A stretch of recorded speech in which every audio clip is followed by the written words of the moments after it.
Sudah mulai diharapkan punya penghasilan sendiri. Dan tentu saja awal punya penghasilan tidak seperti orang yang sudah mapan. Baru mulai kerja, beradaptasi dengan dunia kerja, baru mulai wirausaha, jatuh bangunnya usaha di masa awal. Sudah begitu, kalau dia menikah, baru saja dia disapih, sekarang sudah harus jadi kepala keluarga. Baru saja mulai berusaha mandiri, sekarang sudah mulai digandoli oleh istri. Belum lagi kalau punya anak. Nah, dia kan harus berperan sebagai pemimpin, sedangkan dia pun baru istilahnya baru disapih. Maka akan timbul kebingungan-kebingungan yang banyak.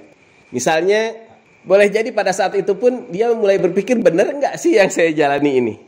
Nah, di sini pentingnya ilmu. Tapi rata-rata kalau tidak dengan ilmu agama yang pas, 20-30 itu masa goncang. Kalaupun dia sudah menikah, yang gawat, dia sudah mulai berpikir, ini benar enggak pas saya menikah dengan si A itu? Nah, itu kan banyak terjadi perceraian di usia muda. Karena dalam kegoncangan itu akhirnya dia berpikir kayaknya enggak cocok saya ini. Padahal sudah menikah misalnya. Kemudian merasa stagnan, merasa kemajuan itu enggak berkembang seperti ketika dia usia sekolah.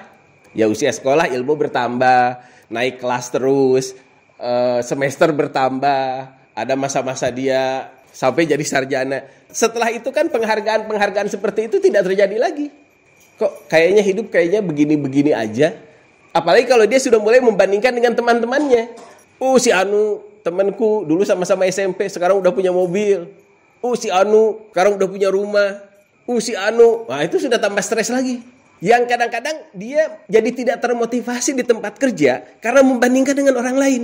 Akhirnya dia terjebak dalam terombang-ambing. Usia 20-30 bisa mengalami itu.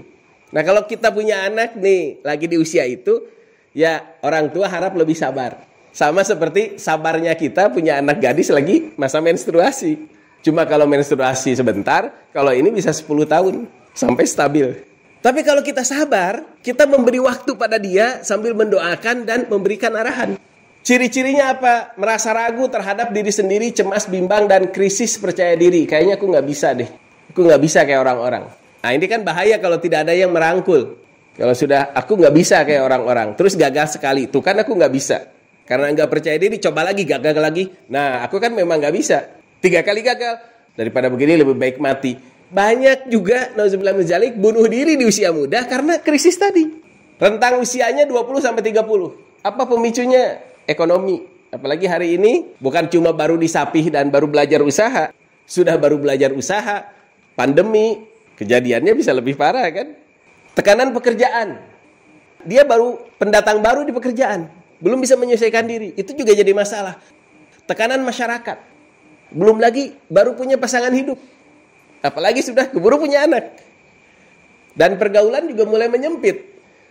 Kalau dulu temannya banyak, SMP, SMA, perguruan tinggi. Kalau sudah menikah kan nggak bisa juga kayak dulu. Ini sebenarnya bisa terjadi pada laki-laki dan perempuan. Tidak hanya laki-laki saja. Perempuan pun demikian. Apalagi laki-laki. Sudah dia sedang mengalami krisis, dia harus jadi kepala keluarga. Nah, ini masa gonjang-ganjing itu ada. Kalau solusinya menurut ahli, atur stress management. Harus punya pengelolaan stres. Perbanyak kegiatan positif dan perluas pertemanan yang juga positif. Alhamdulillahnya agama kita sebenarnya banyak memberikan nasihat-nasihat semenjak awal dan sudah mengajarkan banyak doa-doa kekuatan. Nah, kalau melihat ke apa yang disampaikan oleh Khalifah Umar, solusinya sebenarnya ada di sini. Laki-laki yang bingung dan serampangan itu masalahnya karena tidak meminta arahan dan tidak mentaati orang yang memberikan arahan. Andai dia mau meminta arahan, andai dia mau menuruti orang yang memberikan arahan kepadanya, ya insya Allah tidak akan berketerusan dalam keadaan bingung itu. Nah, kalau dalam pendapat ahli, kalau menghadapi krisis di 1/4 hidup pertama itu ya banyak doa. Doanya harus setiap hari. Alhamdulillah sholat kita setiap hari. Andai orang itu mengerti bacaan sholat saja, anak-anak kita mengerti bacaan sholat, sudah lebih kuat. Karena kalau dia punya masalah, dia tidak harus ke obat. Dia bisa tersungkur, sujud di sajadahnya, memohon kepada Allah Subhanahu Wa Taala. Doa setiap hari. Kemudian berdoa itu ketika dimengerti artinya kan punya 2 dampak. Dampak ke atasnya memohon, dampak ke dalam hatinya peneguhan. Orang berdoa itu cita-citanya tetap baik bagaimanapun keadaan yang dialami. Dia terpuruk, tapi doanya mohon Rabbana atina fid dunya hasanah, mohon kebaikan dunia. Walaupun kondisi dia terpuruk, cita-citanya kan ingin baik. Sedang sakit, mohon kesehatan. Bayangkan kalau sudah terpuruk, sudah tidak berpikir akan baik lagi, bunuh diri. Tapi kalau dalam kondisi terpuruk, Rabbana atina fid dunya hasanah, dia masih berharap kehidupan itu baik. Yang kedua, bersyukur dengan pencapaian kita hari ini. Sesusah-susahnya kita, jangan berpikir kita orang paling menderita sedunia. Banyak yang lebih susah dari kita, yang di Palestina, yang di Libya, yang di Afghanistan. Kita sesusah-susahnya cari air masih bisa. Jangan merasa orang paling menderita sedunia. Itu sudah bisikan setan. Untuk kalau mengikuti krisis hari ini di Ukraine. Di Ukraine itu hujannya bukan hujan kayak kemarin, tetapi sebanjir-banjirnya kita di sini. Ya, kalau di Ukraine itu kan bombardemen, banjirnya ya banjir rudal. Sesusah-susahnya kita masih bisa duduk ngaji seperti ini. Ini kan harus disyukuri. Dan sabar dengan proses diri. Teman-teman yang usia 20-30, kondisi itu terasa, tapi sabar. Sabar, itu akhirnya akan terlewati. Maka lakukan apa yang bisa, yang membangun, yang konstruktif dan nyaman. Jauhi orang-orang yang putus asa, destruktif, merusak. Bertemanlah dengan orang-orang yang punya semangat dan luangkan waktu berhibur diri. Walaupun yang namanya hiburan tidak harus mahal. Ngaji begini aja sudah hiburan kan? Paling tidak 2 jam kita duduk di sini, kita nggak ingat masalah kita. Fokus memperhatikan ke display ini. 2 jam itu istirahat dari mikirin masalah kita. Nah, selesai ngaji bingung lagi, paling tidak sudah istirahat 2 jam. Iya, ini udah istirahat juga ini. Ngobrol dengan anak, berbincang dengan istri, itu hiburan. Dan jangan bandingkan diri kita dengan orang lain. Kalau membandingkan diri kita dengan orang lain itu jadi panik, jadi stres. Oh, teman saya udah. Oh, teman saya udah. Padahal belum tentu juga yang kita lihat seperti itu sesenang yang kita duga.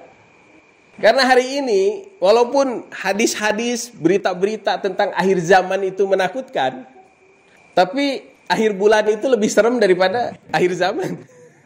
Karena akhir zaman kan masih jauh, paling tidak harus ada kemenangan Islam secara mendunia sekali lagi. Kan begitu, kalau akhir bulan itu nyata itu. Ya tapi kalau kita mau bandingkan sama orang sampai kapan? Akan selalu ada orang yang lebih beruntung dalam pikiran kita menurut kita. Tapi ingat, selalu ada orang yang lebih susah yang ingin jadi kita. Sesusah-susahnya kita, orang yang buntung kaki, buntung tangan ingin jadi Anda.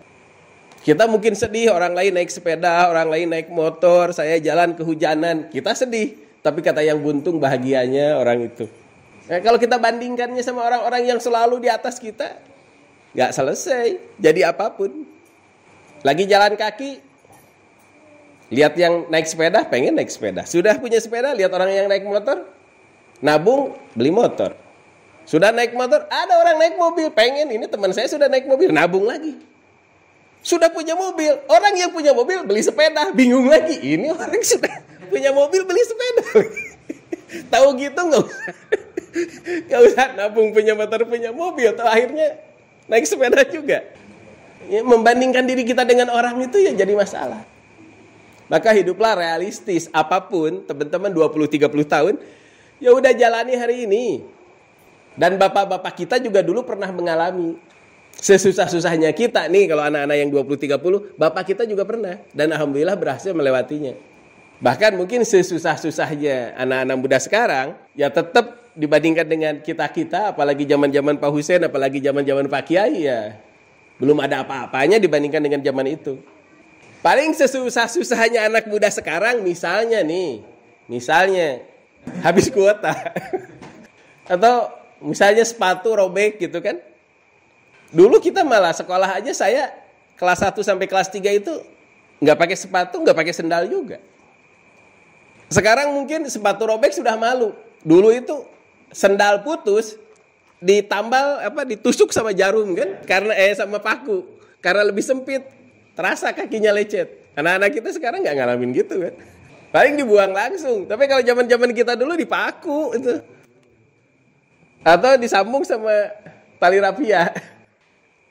Jadilah berguna dan temukan motivasi. Menemukan motivasi ini penting. Cari.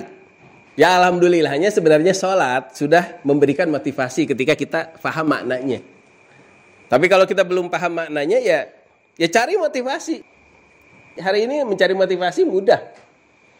Kalau mau ngobrol sama orang tuamu saja, itu sudah motivasi juga. Orang tua itu contoh yang berhasil melewati masa-masa krisis itu. Kalau enggak misalnya malu sama orang tua, lihat aja di YouTube lah pengalaman-pengalaman positif orang. Nah, momen menemukan motivasi ini bisa sangat menyelamatkan.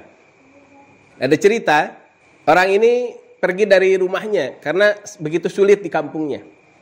Ada masalah, keluar dia dari rumahnya, naik bis. Sudah sampai di terminal, kecopetan. Udah jauh dari rumah, kecopetan. Dia sedihnya minta ampun. Sampai dia minta minum itu sama orang-orang yang di kayak warteg lah. Nah, ketika dia lagi kedinginan, lapar, minta air, bapak-bapak yang sedang melayani itu ngobrol sama pelayannya. Dia bilang, Gusti Allah boten sare. Ya, Allah itu nggak tidur, pasti akan memperhatikan kita. Babi aja yang haram ada rezekinya, apalagi kita manusia, apalagi bersyahadat.